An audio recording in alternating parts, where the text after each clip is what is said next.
Electricast. McDonald's meets the Minecraft universe with one of 6 collectibles and your choice of a Big Mac or 10-piece McNuggets with spicy nether flame sauce. Now available with a Minecraft movie meal. At participating McDonald's for a limited time. A Minecraft movie only in theaters.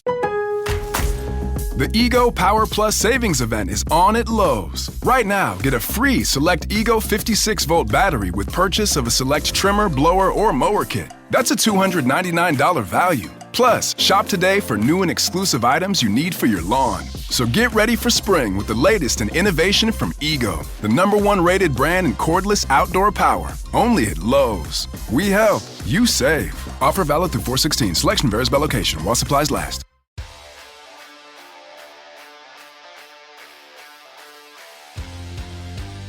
Oh my God, welcome to Missing the Point. The Celtics just lost game 1 to the fucking Miami Heat. That looked like an AAU team out there.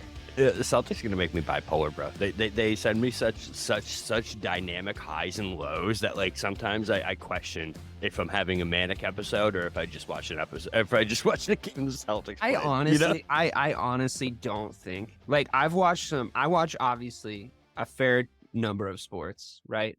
I'm a soccer fan, as you know, and I've watched a lot of bad Liverpool teams over the last few years of my life. I'm a football fan. I've been a fan of the Chicago Bears since like the year 1998, and I genuinely don't think that a team has made me more angry than the 2023 Boston Celtics because they're so talented. Yeah, it's the Like, expectation. they have That's the expectation such- that kills it. Yeah. Oh my God, it's the hope that kills you. You know, it's not the fall that kills you. It's watching this team go from that great run where we go up. I think it was like a 15-3 run. For anyone it's that missed like it, we just lost game 1, by the way. Yeah, we just lost. We just lost game 1. It sucked. Fucking Kel Surprise. Yeah. We go on like a 15-3 run that I was yelling to no one because no one's here watching the game with me. Nobody was available on here on this Wednesday night, and my wife is at a work thing. So I was yelling to my dog that it was the Al Horford run because he was like the central piece, in my opinion, to that run. He was like making his shots, he was facilitating, he was playing defense. Mm-hmm. And I love when it's a guy like Al or a guy like Brogdon or a guy like Smart, like, you know, a kind of like, you know, the next tier down from the Jays, making plays and facilitating the game. And we go on this 15-3 run that we kind of let them get it back to 10 at the end of the second. And it's like, okay, well, it's all good. Like, it was a good run. And it was the way that we made that run was the way that you beat the Miami Heat. Like last night we talked, myself, Mike, and Ray talked about how you do it in a basketball sense, how you confuse that zone, how you get open shots in the perimeter by passing into the holes in the zone or dribbling into the holes in the zone or playmaking late in the shot clock, right? And we'll come on to talk about the shot clock management by both teams in this game. And they were doing that. So why is it so frustrating? Because they can do it. You're watching it happen. You know, They can do it easily too. That's the thing, is they make it look easy. You know what I mean? That stretch looked like we should beat this team by 40. That's how good they where I looked thought it was going. in that where stretch, I thought it was man. going, Yeah. honestly. And you know yourself, like another thing we talked about last night, and a drum I kept banging. 1-on-1, we match up with them all across the floor, like everywhere. completely across the floor. Like Mhm. there's like Jimmy can go do Jimmy shit, and you don't let it kill you because you just make sure you're there with a hand in the face of a Max Strus, you know, or a Gabe Vincent, or any one of the other fucking undrafted players that they have on their nothing team. Fucking many, it's crazy. There was That team is moments in that game I was like, how did the Heat even get here? Like, how did they even fucking get here? Like, how did they beat the Bucks? Like this, I watched that series and it still doesn't make sense to me. And I think it's because they pick their moments so well and they manage the game so well. And what the reason why they match up so badly against this Celtics team in particular is because we do the opposite. Like, we don't take our moments well in games. We don't manage moments well in games. So just the fact that we have the mentally weaker team and the less tougher team, and we let them play the game that they want to play tonight is so fucking frustrating. Yeah. Anyway. It's so I said this earlier to you guys.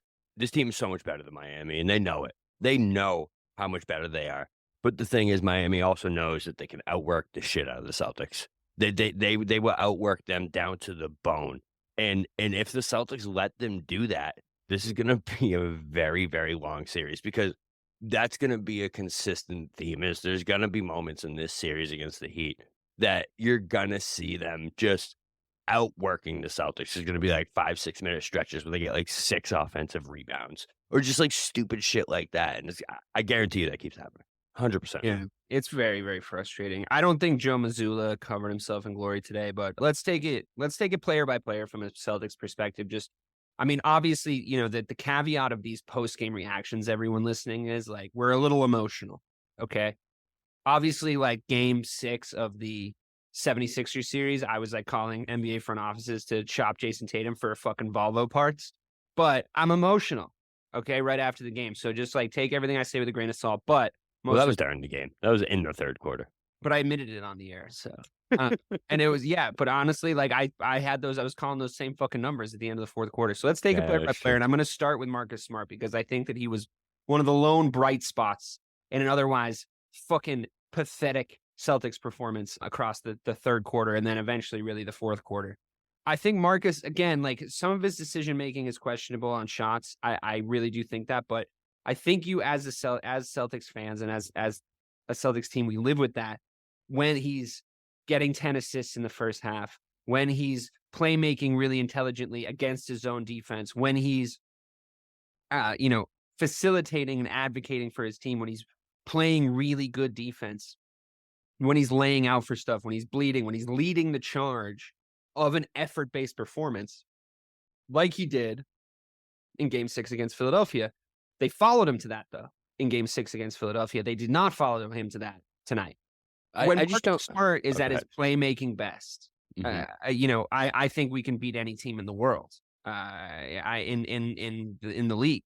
I think that we need to see what he was able to do with those passes and exploit that in the future and make him play that sort of game. And you could tell in the third quarter that was gone. That game plan is just out. Yeah, I don't know what the fuck happened, dude. That's what I was just gonna say. Is like, you shot the ball 2 times in the first half. They said they said as they went to half, they're like, Marcus is playing great. Blah blah blah blah. Only 2 field goal attempts, but he's affecting the game, bro. By the 8-minute mark in the third quarter, he had 5 shots. This like so. The entire first half, which was working, you were playing amazing. You had 2 shots. You come out for some reason in the third quarter, and you decide that you're no longer doing that. You're doing the exact opposite. I don't know. I thought he was hurt. I didn't see what had happened, and then he just like was not in the game for like the majority of the fourth quarter. Let's see what Twitter has to say. Somebody was saying that like he was getting into an argument with Joe Mazzulla, which I wanted to get into a fucking argument with Joe Mazzulla, to be quite honest with you. But if that's the case and you're doing that on the sidelines and you've lost the fucking locker room already, Joe, which we'll come on to talk about you as well, but we're going to do the players first. Yeah. And it's like, at my point, to close my earlier point, most of the time you do live with that as a Marcus Smart watcher and a Celtics fan, right? Like you live with some of the questionable shot making decisions, but when you fucking roll them all up into an already terrible fucking third quarter performance by the whole team, you're in a situation now where I hate you. I'm screaming at you when you're taking these shots. And it's like, the momentum of the game, you need to just have the basketball IQ to realize what's happening and realizing that this is them taking their shot. This is them coming out from halftime and taking their shot at this Celtics team, because Spoelstra gets them in the locker room. He knows what worked and what didn't, and he tells them so. And you're going to need to weather a certain level of a storm in the third quarter, but instead their heads fucking fall off. Which leads me to Jayson Tatum. Like, Stan Van Gundy's making a point, and like, honestly, Joe Mazzulla, if Stan Van Gundy is seeing stuff that you're not seeing, like, you're in fucking trouble, dude. That guy was like one of the worst coaches I've ever seen. Professional basketball team. Like, he had an Orlando Magic team, which we should not have lost to in the playoffs. But he had an Orlando Magic team whose game plan was literally like, just shoot the 3. And not like, oh, the Celtics shoot the 3 at like a really high clip and we, it's like take efficient shots. It was like Dwight Howard gets it in the post, dishes it out to whoever's like kind of open, and they shoot. Hedo Turkoglu. Hedo fucking Turkoglu. and no other game plan, right? And Van Gundy's thing was he would just like yell at the refs and have a mustache. Those are like the two things that he did. But if he's seeing that you're not getting the ball into the hands of your best player, and I guess this is my question for you, Bobby. Tatum obviously coughs up the fucking game at the end, right? Like, I mean, that's just like sort of a fact. Like 2 fucking travels, right? Yeah, 2 travels, Stupid travels. coughs up, loses possession, like sloppy fucking turnovers. But riddle me this. If he has the ball in his hands for the 6 minutes prior to that absolute car crash of the last 4 minutes, is he a little warmer? Is he a little bit more involved in the game? Is he able to facilitate more down the stretch? When you're using him as a fucking screener and like, you know, a guy to be the third pass in a setup, that's not going to help. So I blame Joe Mazzulla for that. Now, at the same time, if you're Jayson Tatum, fucking get yourself involved, fuck dude. that. Nah, Get yourself fucking involved, bro. Yeah. Yeah, and he does hide, Bobby. Like he does. He disappears, man. Fucking frustrating, bro. I don't know. But then this why. is off the back of a 51-point game 7. That's what I mean. I don't know what Game 7 happens, bro. Because, How do I feel about this? Sometimes he's such a killer, and he just goes after it, and it's like you can see it in his eyes. You know when Tatum is about to be that guy, but you also know when he's about to hide for 15, 16-minute stretches, bro. That third quarter. Like, I don't know. Mazzulla took him out. He took him out because I honestly think he took him out because he wasn't doing anything for like that. But I mean, like, it's hard for me to like say that, like, because like, okay, get him on the bench in the third. That's fair enough, right? Like, if he's really not doing shit, get him on the bench in the third and like see what he can do in the fourth. But then when he goes in the fourth quarter, he doesn't do anything either for like the first 6 minutes of the fourth quarter. And it's like, I just don't know how it's the same dude. If I'm being perfectly honest, it makes no sense, man. That he can see, because there was points in the first half where he was attacking too. You know what I mean? Like he was attacking the whole hard in that first half, but then he just I don't know if maybe Jimmy got it in his head or something happened. I don't know. Yo, he Something looks really weird. He honestly, because he looks really weird when like Bam guards him. Have you noticed that? Like, I feel someone like bigger and stronger. You think? But like Bam specifically, like I feel like for some reason, like when he's not able to like run, when he's not able to take his last 2 steps to the basket with his length, right? Like that's what he was doing with that 51-point performance. He was like, I'm just like longer and faster than everybody. So if I spin you and I put you in the fucking meat grinder and I go up, I have a foot on you with my arm. Like I'm already up there. And Bam seems to be able to like keep up with that. And they were playing really good help defense on him, because they weren't doing what the Sixers do. And this is what I said Spoelstra was going to be so much better at. You know, I said this on the show yesterday. He's such a good coach, He's man. so much fucking better than Joe Mazzulla. It's great. It's sick. But, like, this is what he was doing really well. It's like the Sixers, what they would do, which was kind of playing into his hands, it's like, okay, Jayson Tatum has the ball, bring the help, right? As opposed to wait for him to make his move, then bring the help, which is what the Heat were doing. They were coming late with the help defense, which is like, what you're supposed to fucking do. So I don't know what the Sixers were doing, but they were sliding like small guards over to help on the defensive front and just like put their hands in and like disrupt what he was doing. And his fucking head exploded. You know, he didn't know what to do with that.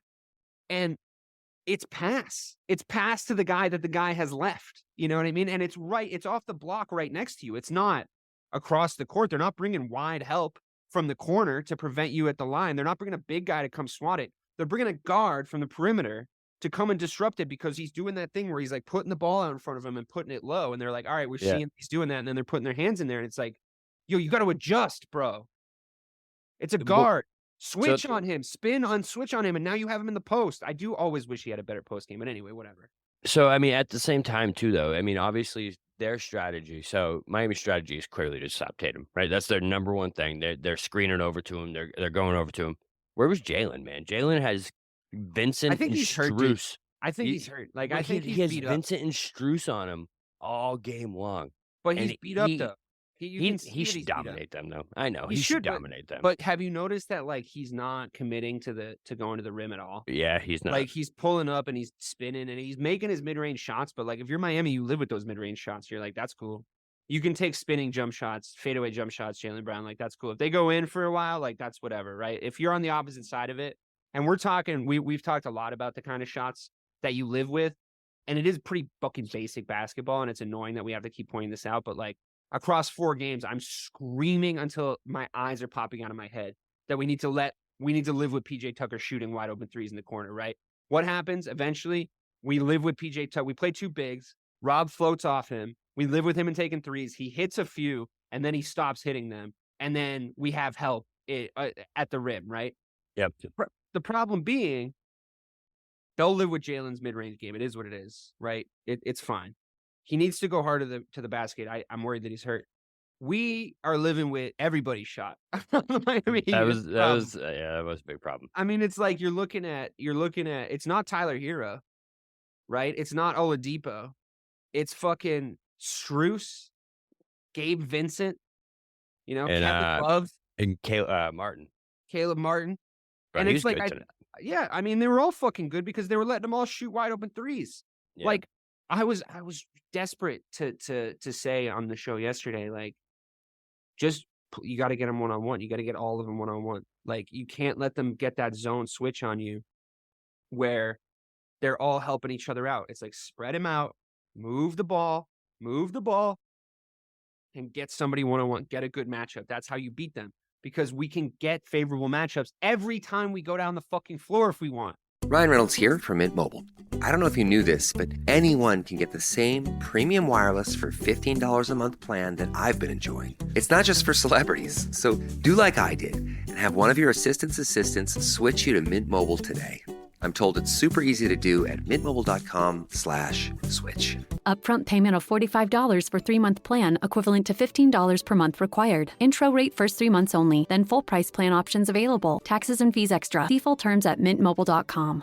That's what's frustrating about Joe is there's no play calling, so there's no attempt to isolate. Nobody knows mismatches. when You know what I mean? Yeah, nobody knows who's the guy's supposed to be in a particular. Well, and it's kind of unfair for you to expect them to be able to break down a zone and see that matchup on the fly right there. You know what I mean? That's a very difficult thing for a young basketball team to do, because granted, they're still a young team. If we're Honestly, talking for any like, basketball if we're team. talking for any team, for like the 96 Bulls, it would have been a struggle. You know what I mean? So They like, probably would have figured it out.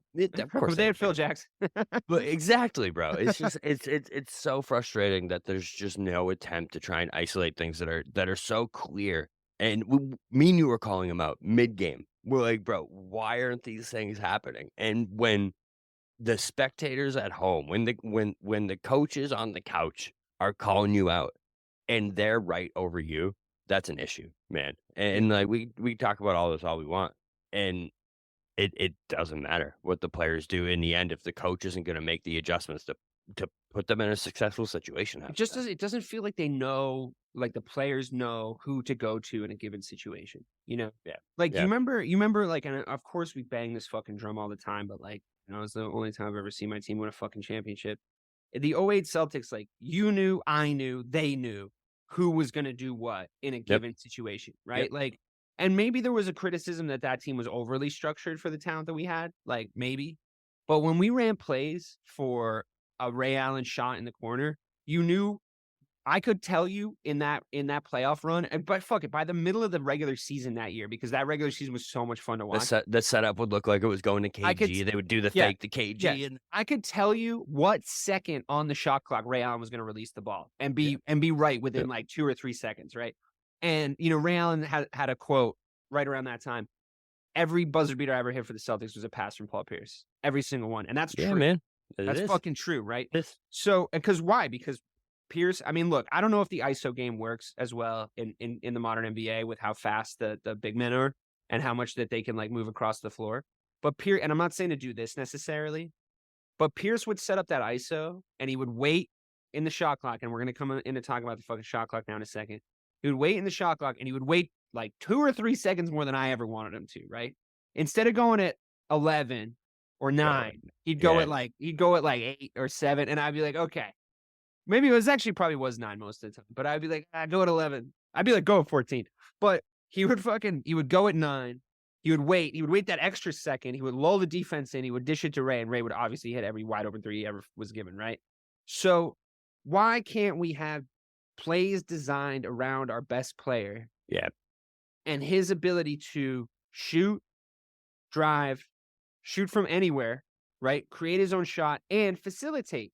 And you, as a basketball team, drill the idea that when he does that in big scoring situations, necessary scoring situations, like in the fourth quarter down the stretch, you are in a very specific spot. So he doesn't have to look.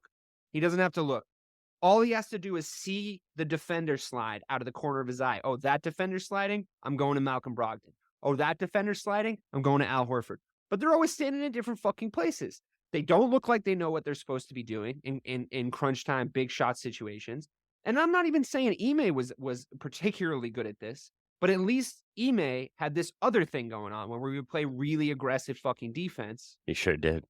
So the offense would sort of sort itself out, right? Like it was like, all right, well, you guys can just like, your shots will fall, like get it going. Well, that's occasionally, but that. I mean, that's literally the reason why that offense sputters so much is, you see them try and force that early shot in the shot clock, like we said, and it's because they're not confident that if they keep going, they're gonna have the right play to get the fucking basket, bro. It's so frustrating to watch sometimes because you but like when they're about to do it is the thing.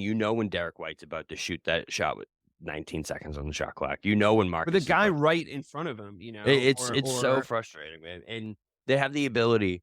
Like, when was the last time you saw a pick and roll? I know. Dude, you know what I mean? Like, what the fuck is going on with that, man? How many times in this playoffs have we seen plays work on us consistently that we don't adjust to, and it's frustrating? How many times in this series, in this playoffs, have we seen the Celtics discover a play that works and stick to it until the other team figures it out? It's not a thing. It's not a thing. They do it once. They do it once, and then it's gone. And then it's gone. Gone. Because it's not a real play. It's unbelievable. It's not a real play. It's just playground, and they just happen to do. Yeah. Dude, my brother texted me. He was watching the game, and he's been watching the playoffs like recently, but he doesn't watch basketball that much, right? And he was like, "Is it just me?" And he was asking me this question in earnest. He's like, "Is it just me, or is the Celtics team like not very deep?" And I was like, "I think we have one of, if not the best bench in basketball right now." I was never really a runner. The way I see running is a gift, especially when you have stage 4 cancer. I'm Anne. I'm running the Boston Marathon, presented by Bank of America. I run for Dana-Farber Cancer Institute to give people like me a chance to thrive in life, even with cancer.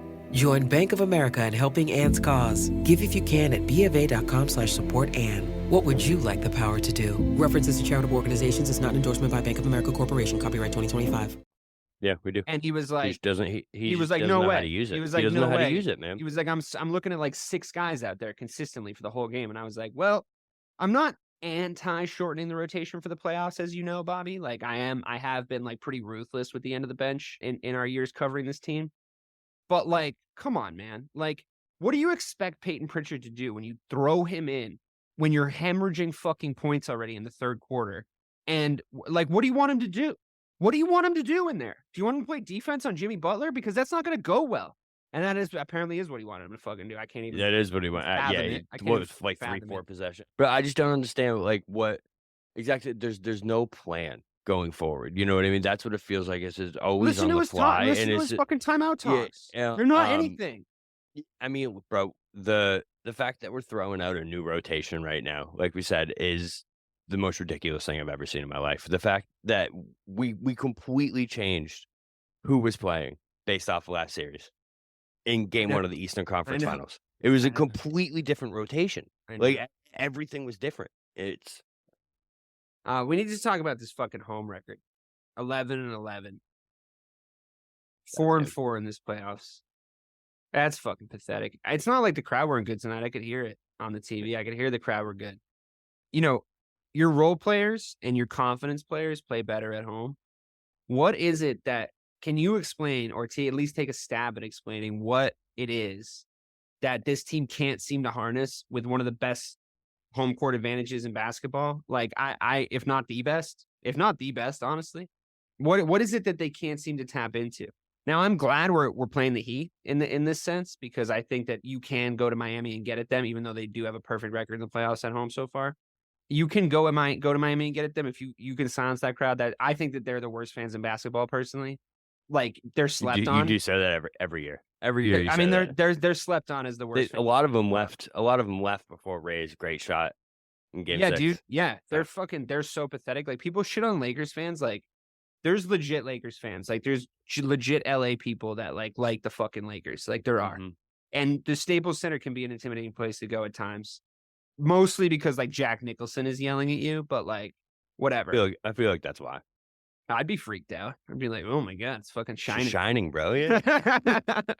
But listen, I mean, I don't mind going to Miami for that reason. But this is the fucking TD Garden, bro.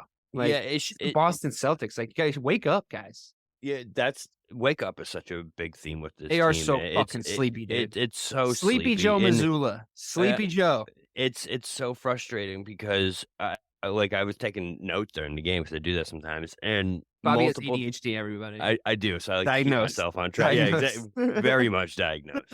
It's in the record books. So, like the fact that I have written down here multiple times, defense equals guaranteed stops. Not like certain defense or like we could hold them to fucking 75 points if we wanted to. That's so frustrating. It's when we played our game, which is defense, transition, and generating your offense off your fucking defense. It was dominant, bro. It was dominant. We had them down to a shot clock under 10 seconds every single possession. Every single possession. They couldn't do anything. And it's just like they stopped. I don't know. Like you said, man, I've never been more high and low with a team because when they play defense, it gets me so fired up and so optimistic for this team because I see what they can do. But when they don't, it gets me so. You called it out every time. You called it out every time in the chat. You called it out every time in the chat. You were like, they played defense just there, and it worked. They played defense just there, and it worked. And it didn't happen that often. It's so frustrating. You didn't have to hurt your fingers, but like, you know, and it's the easiest shots when they don't, and the easiest goddamn layups and jump shots. There's no one near them. They don't rotate. They don't do anything. They don't move. Yeah, I know. The thing that was driving me crazy, though, honestly, and like I know that I've been very vocal about Joe Mazzulla on this show, and I know it probably is getting boring to listen to, but I was worried my voice was going to be hoarse. I was alone with my dog in the fucking house. I just want to reiterate that point, but I was screaming so fucking much to the TV when I heard Joe Mazzulla say to the players and then to Allie LaForce that they were just losing their offensive organization. It's like, you are, by definition, in charge of organizing the fucking offense. Like, what are you talking about? For instance, when you're in a cutaway to a timeout and Joe Mazzulla is going, you got to stay organized offensively. You got to stay organized offensively. That's not the kind of shit I want to hear. Here's what I want to hear out of Joe Mazzulla's mouth. Hey, guys, Rob Williams was dominating, like, in the low post. Like, he was dominating when we were getting the ball to him early, when he was, like, sliding in. They weren't reacting to him. Can we please concentrate on getting him the ball so he can still be efficient offensively? Solutions, not problems. It's not what a coach sounds like, right? You know? Yeah. I mean, I honest to God, I want to fucking fly to Boston tonight, right? I want to go to Joe Mazzulla's house, and I'm not going to be mad, Joe. I just want to talk to you. I just want to talk to you, buddy. I just want to talk to you. I have a DVD here. It's called Hoosiers, okay? We're going to sit down. We're going to watch Hoosiers, okay? We're going to start with the 101 class of fucking coaching an NBA basketball team because you have no business coaching a team this talented. Never mind a fucking team that's a professional on the professional level at this point at all. Have you seen his resume, Bobby? Isn't it like high school? It was like the fucking Chattanooga Chat Dogs. Yeah. The Maine Lobster Red Claws. And then the Boston Celtics head coach. It's the fucking craziest thing. It's the fucking craziest thing. It's like when they took Eddie Murphy and gave him $80,000 a year in Trading Places because they wanted to see if he could do it when they fired Dan Aykroyd. It's a good movie. You should watch it. It's a great movie. A great movie. You seen it? They used to share it on Comedy Central when we were kids, so we've both seen it. But it's like, just get in there and just figure it out, buddy. And it's like, you know, I'm looking around at we were just talking about Doc Rivers last night.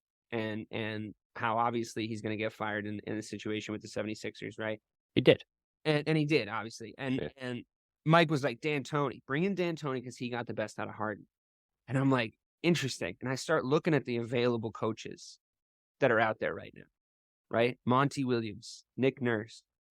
I'm like, I would love Nick Nurse. our coach is fucking Joe Mazzulla and like Nick Nurse is out there. Our coach is Joe Mazzulla and Monty Williams is out there. Like, I said this, and I was like, if they do pull this off, right? they should fire him anyway. It's almost disappointing that Joe Mazzulla is going to be grandfathered in because he's the most frustrating coach I've ever seen, and it's so like if this game was a graph, right? You'd see the Celtics. It'd be obviously be very up and very down, but it's such a You could just put my sharp heart rate as the decline graph. when it's facts. When the moments get important, the Celtics shrink, and it's so clear and obvious. I don't know. What is it? It's What is that I think it's intangible that makes them fuck up in big but situations? they didn't fuck up as much last year. They did fuck up quite a bit last year, but those close games, I felt like they were, they had a pretty good shot when it came down to it. Tatum could take over. There was things that they could do. They could play great defense. They had a good shot down the stretch if it was close. This team, man, I get nervous when it's close. I'm curious to see what the actual record is in games under 10 points. But they're a completely different team when they're not blowing teams out. Completely different. They get frazzled so easily. And again, I don't mean broken record like you said, man, but it all comes back to that coach because that's who organizes you. And that's like we said, what was it, fucking a week and a half ago? I think it was after game 4. Is like a coach is supposed to make you not have to think, because an athlete's brain When they have time to specifically, think, when this team has time to think, specifically, they're it's a fucked. disaster. It's a fucking disaster. An athlete's brain specifically is so discipline based because to be an athlete, you have to have discipline. You have to live by a schedule. You have to, your body just reacts to what's happening. And when you don't have But a you know coach guiding yourself. you, you can't do You know that, yourself. man. You know yourself. Can't do that. You can take all the good performances you've had in sporting events in your life and all the bad ones. And I swear to God, if you had an inner monologue, if you could hear your thoughts, you were having a bad game. Right? Like Yeah. if you could hear your voice in your head going like, dude, don't do that. Like adjust, like fucking bring your shoulder in, like bring your elbow Oh in. man, come on, you got this. You got you're You're done. fucked. You're already fucked. If you're playing on instinct and your body is doing all the work, you're good. The only thing you should be thinking is I feel good. You know what I mean? Oh man, Got I'm him. good today. Got him. Yeah, that's it. That's it. And Have that bitch. well, like we were saying earlier, bro, is like when you are making these guys break down a zone defense that they haven't seen really at all, in front of them seen it 'cause we live. play them in the fucking playoffs every year. Well, But sure. facts, that's true. And the for Sixers are past doing it. 10 years. The Sixers are Um, doing it. Not But as you know effective. what happens when you're not coached on it? You know what you do? You jack up early threes. Yeah. That's like literally what happens. It happens in college basketball I constantly. know. Constantly. You said it in one of the Sixers games. You were like, "This looks like a college basketball game." Yeah, it's very frustrating. And it all comes back to coaching. It's like no matter how much we sit here, we're like, we're gonna go through the players, we're gonna do this, we're gonna Players do are that. talented, dude. The Listen, players are every talented. single time we do this, I know. it comes back to Joe Mazzulla because that is so clear and obvious what the actual issue is. So you go on Celtics Twitter and there's people bitching about the player, and they just don't. I don't know if they don't know or they just don't see it because it's so obvious to me. Even the player, I feel like they're rolling their eyes constantly, like when he's fucking talking.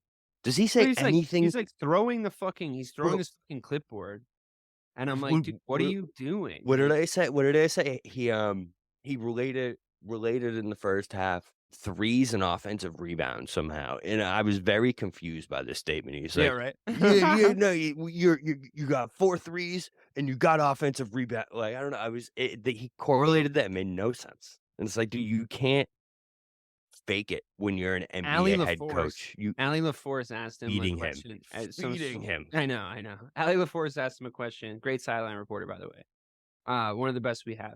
But she asked him a question at one point. She was like, "Hey, like, what kind of defensive adjustments are you going to make to stop this run by the Miami Heat? I mean, they seem to be really able to like switch you on whatever rotation they want. Is it just about hustling around screens? Is it about switching faster?" And Joe was like, "Just got to get organized." And I was like, "Allie, do you have any interest in coaching a basketball team by chance? Because like, we could fucking use you right But now. I she's know that feeding TNT him. needs you. I know Feeding him. TNT needs you. I know that, you're a very important part of the broadcast team. We all love you. But do you have any interest in coaching the Celtics by perchance?" It's literally like he read Basketball for Dummies, but he didn't read it. You know, he got the cliff skimmed notes. he skimmed it for keywords, and he's like, all right, these are the things I have to say every game. I gotta say offensive rebound at least 6 times. But like, what is I gotta say- offensive? What is offensive organization? Like, he kept being like, they need to get back to their offensive organization. It's like, dude, you're organizing the offense first of all. Didn't Like, Marcus already say that they don't have an organized offense? Clearly, that Joe Mazzulla's offense is not organized. He said that to the media. He said that we don't have an organized offense. It's pretty much random. We're with quotes around it. That is exactly what he said. that's what it looks like. So I believe it. So what the fuck are you talking about, Joe? Yeah, I What don't know. are you?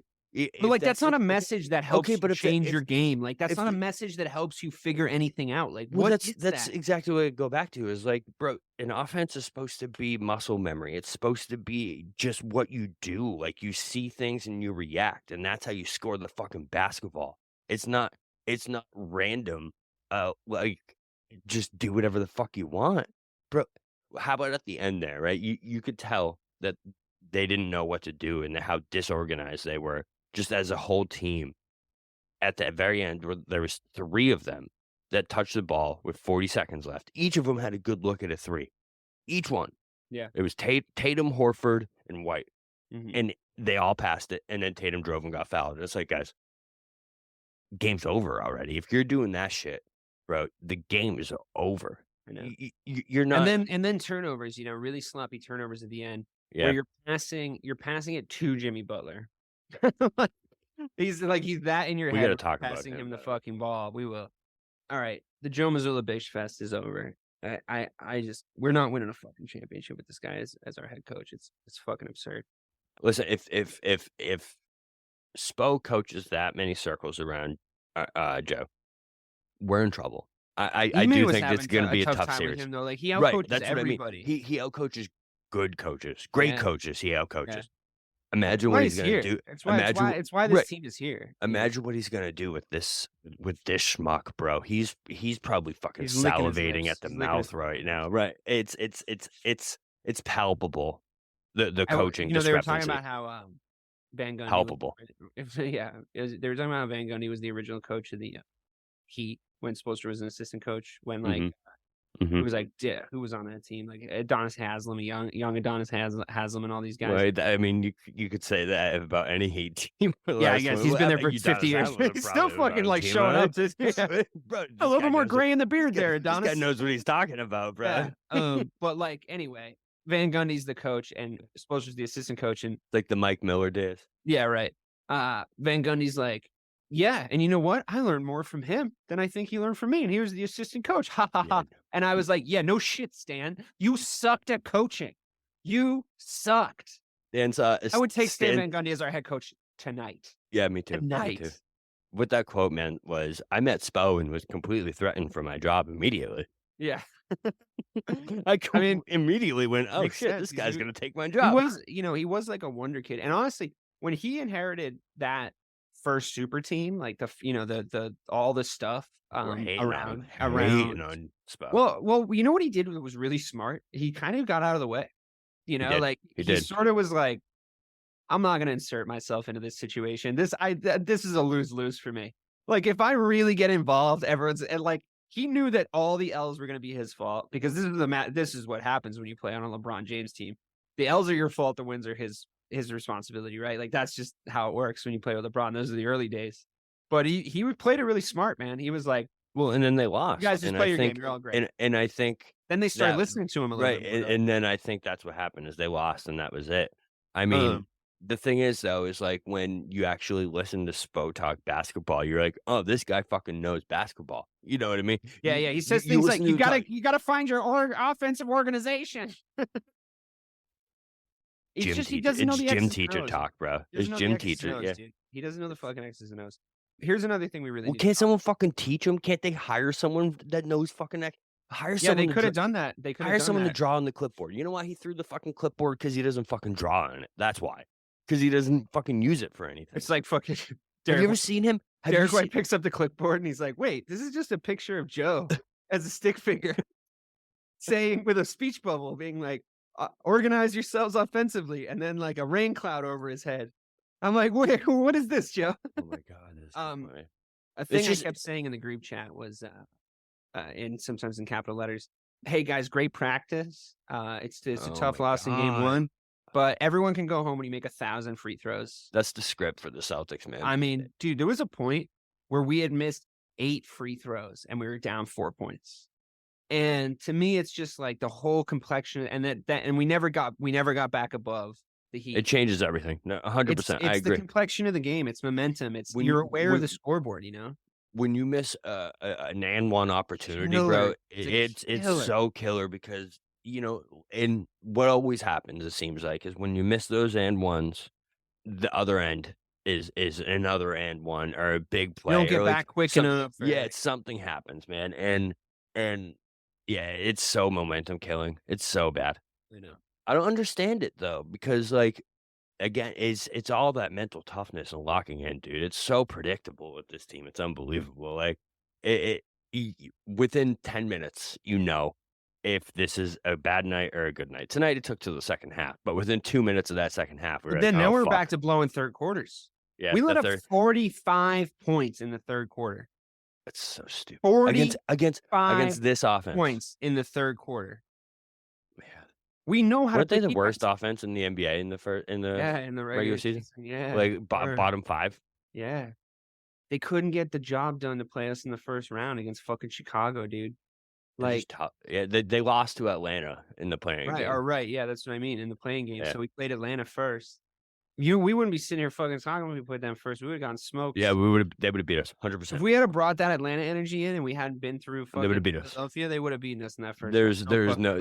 They might have swept us. They might have swept us because they beat Milwaukee in 5. So they might have swept us. Where are the adults? Where are the grown-ups? Al's trying. Al's like the only one. Marcus, I gave credit to. But the thing is like, out there trying his ass off tonight. When you have a peer doing that, it's so different because you've been in this kind of situation in a workplace, man, where you have your peer that is the motivator, who's the group leader, who kind of corral. Right. But then you need the boss to take that to the next level, to give you a plan, to execute. And to pass that, and the boss doesn't even have to tell the team the plan. He doesn't even have to tell the team the plan. Right. He tells that guy the plan. And they fucking go over it. You know what I mean? Like there's so many different ways that it can be done, and it's just not happening here. Where there is no upper management. It's that situation where everyone doesn't know what the fuck to do, so that they're like in that fight or flight response all the fucking time.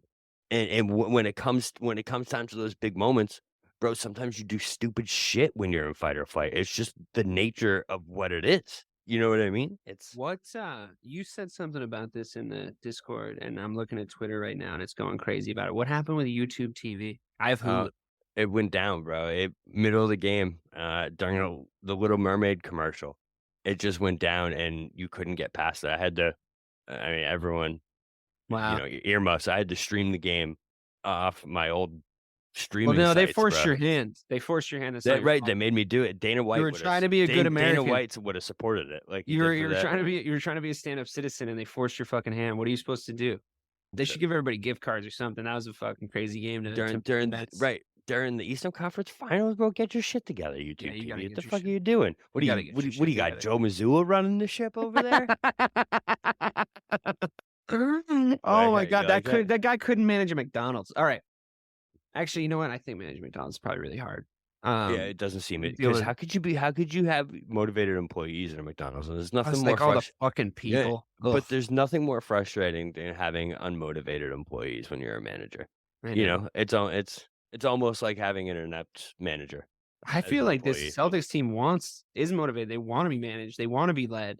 They do, bro. They want to be told what they're supposed to be doing. They want to win, Yeah. All right, we got a couple points left here on the list. Well, we got to talk about Jimmy Butler. Jimmy Butler's next, and then we're going to preview game 2 somehow. I don't know. There's multiple lines in these notes that just says, "I hate Jimmy Butler." It's like you hate him, but like he's such five a basketball fucking points, baller, five basketball points, and then I hate Jimmy Butler. 5 basketball points, fucking Jimmy Butler. He's so good, man. He's so good in the playoffs. He takes it to such a different level, man. And it's I've never seen anything like it. I was trying to think, like, during the game, if there's anyone I can correlate in any sport that has risen like he has in the playoffs. The only one I could come up with Comparatively was Joe to, do you mean like Joe comparatively to Flacco, but that where? was only once. That was only that one run that he did Do that. you mean like from where, like from the expectations to the reality, like From because what he I does feel in like the regular Jimmy was season to what he turns into in the, because in the regular season he's not Eli Manning. He's not a dominant, but I mean, yeah, maybe. I guess that's the closest you can come. The kids are still at practice, and I have no idea what's for dinner. You can get a rotisserie chicken and 2 sides for just $15 in as fast as an hour with Walmart Express Delivery. Who said that? Who's in my house? Don't play with me, because I'm not the one. It's just your friendly Walmart announcer. This is a commercial. Oh, okay. You were saying dinner for a family was just $15? Yep, it'll be at your door by the time you get the kids home from practice. Order now. Welcome to your Walmart. Subject to availability, restrictions and fees apply. Now that was a helpful commercial. I know you don't want to admit it because, like, you know, Eli Manning sucks deep down, and you think Yeah, good deep down. but like, I guess that's the closest you can get though, because it's such an elevation, man, from regular season to playoffs. Because regular season Jimmy's good, but playoff Jimmy is, like I said, he's top 5 in the NBA, and there's no doubt about that. There's not many people I would put ahead of Jimmy Butler when it comes down to playoff time.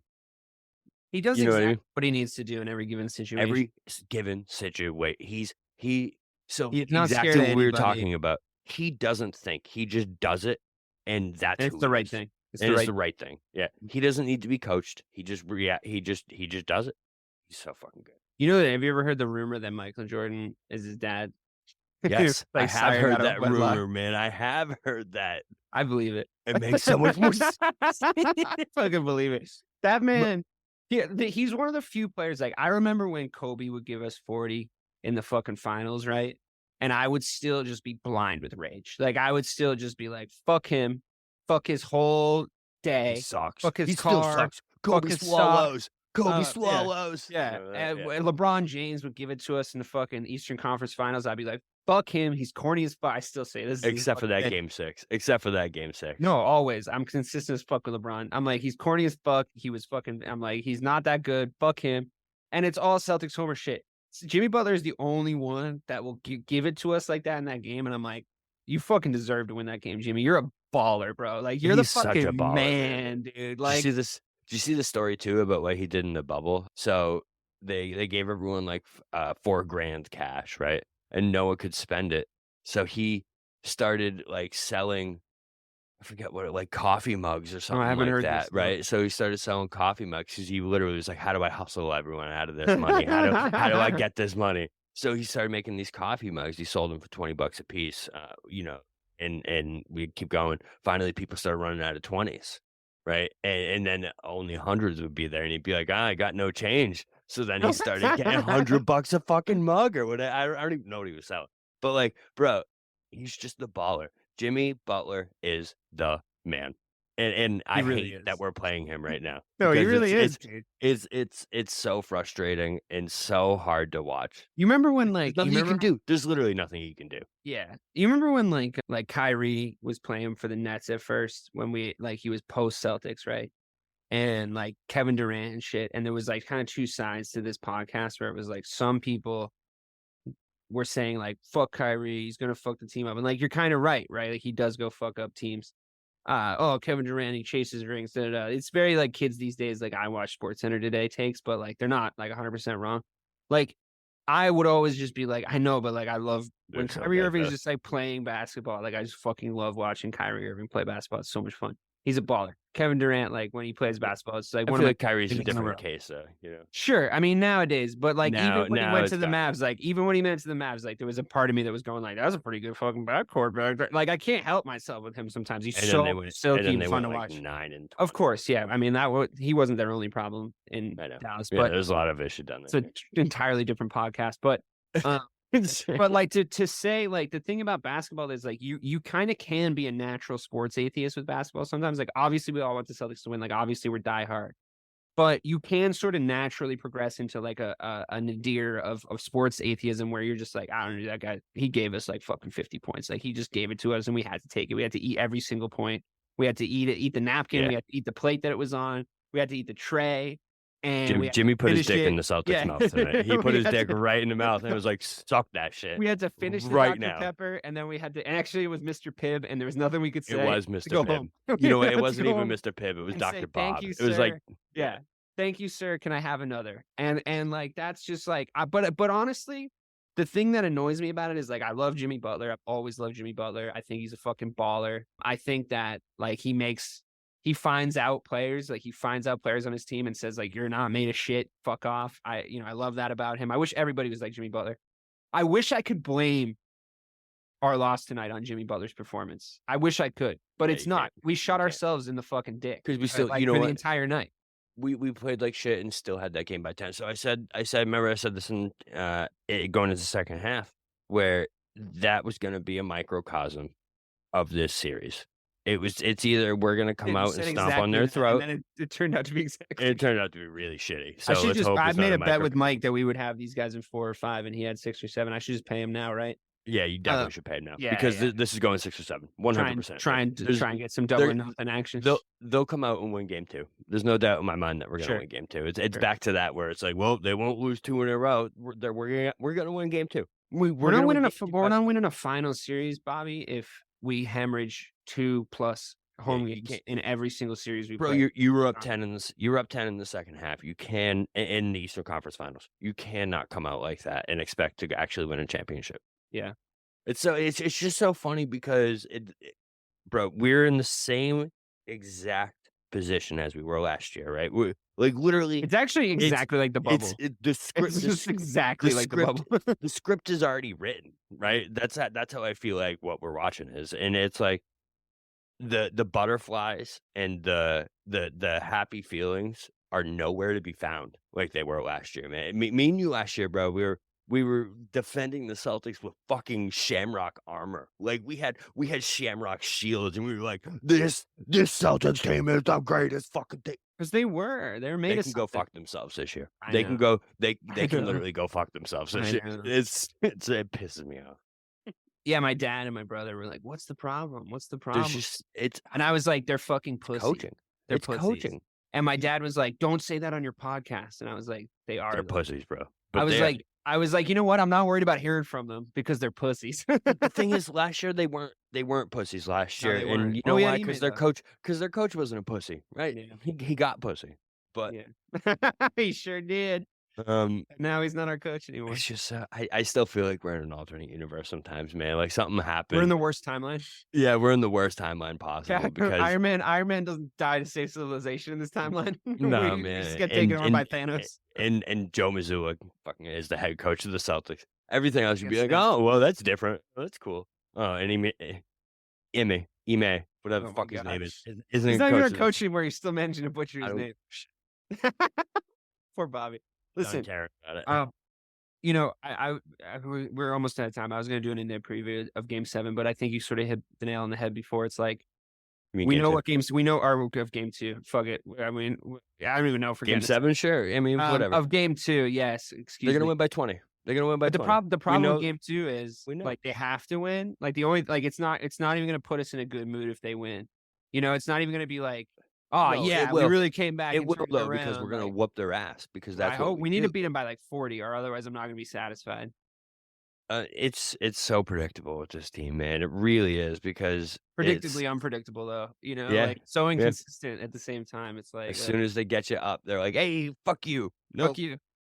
It's like a toxic girlfriend. That's what they being. really are a fucking toxic girlfriend, bro. They give you All right. that. You're ready to go, and then they give you that one blowjob that makes your toes go numb, and you're like, "Oh, bro, like how you got your buddies? How am I gonna leave that, bro? What do you?" All right. And Fuck you're it. I'll like, just patch the "Oh, I hole in my mean, wall. It'll be fine. She took both balls, and you're like, "Bro, both balls." Well, the Celtics have taken no balls tonight and had none. So for myself, DK Sizzle, for the real BK Bob Kelly, we will be back with more ball talk, basketball talk. And honestly, I mean, I can't keep doing this. So for myself and the real BK Bob Kelly, thanks for listening to Missing the Point.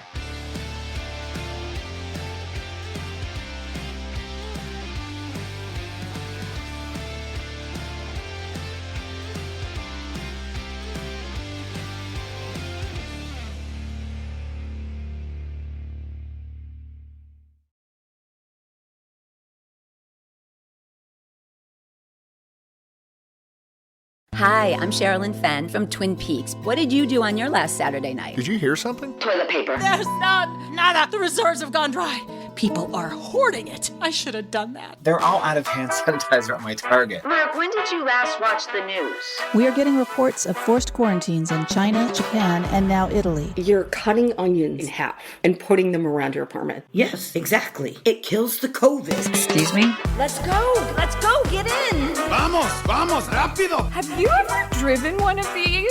Never. I'll drive, ladies. I've got the keys. Excuse me, I'm lost. I'm looking for my wife. I got turned around. Join me, Eric Roberts, Jennifer Elise Cox, and Ed Asner for The Last Saturday Night, an Electrocast podcast. You'll love it. Electrocast. Electrocast.